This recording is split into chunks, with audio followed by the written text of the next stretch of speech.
వి Ramaraju CPI మాజీ జిల్లా కార్యదర్శిని.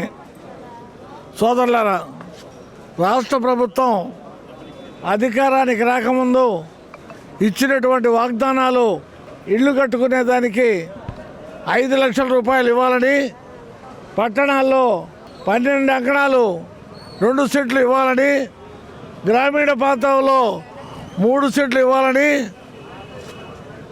దానికి సంబంధించిన రుణం 5 లక్షల రూపాయలు ఇవ్వాలని, ఆ రకమైనటువంటి డిమాండ్స్తో గత 5 నెలలుగా ఆందోళన కార్యక్రమాన్ని సిపిఐ దశల వారీగా చేస్తూ ఉంది. అర్జీలు ఇవ్వడం జరిగింది.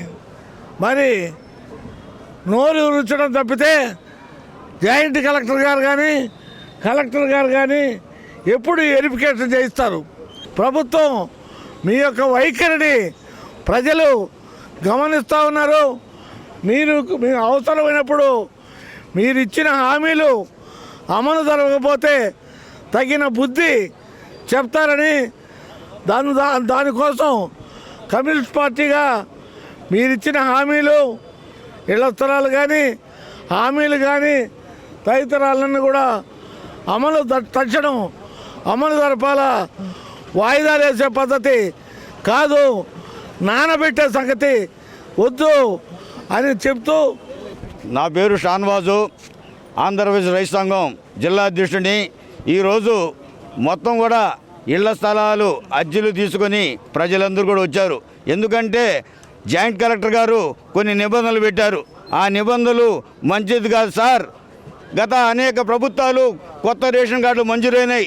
ఈరోజు నెల్లూరు జిల్లాలోని ఎత్తుకోండి, కొత్తగా పెళ్లి లేని వాళ్ళు చాలామంది ఉన్నారు. అదేవిధంగా రేషన్ కార్డు లేని వాళ్ళు చాలామంది ఉన్నారు. వాళ్ళందరూ కూడా నిబంధనలు పక్కబెట్టి అర్హత గల్ల వాళ్ళకి ఈఆర్ఓ చేత ఎంక్వైరీ చేసి వాళ్ళందరికీ రేషన్ కార్డులు ఇవ్వాలా.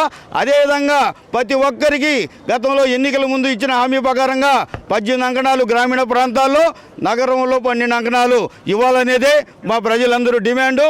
ఆ డిమాండ్ కోసం వచ్చాం. నిబంధనలు పక్కన పెట్టి కలెక్టర్ గారు వీళ్ళందరూ కూడా ఇళ్ల స్థలాలు, రేషన్ కార్డులు మంజూరు చేయాలని చెప్పేసి ఈ సందర్భంగా మేము అధికారులను కోరుతున్నాం.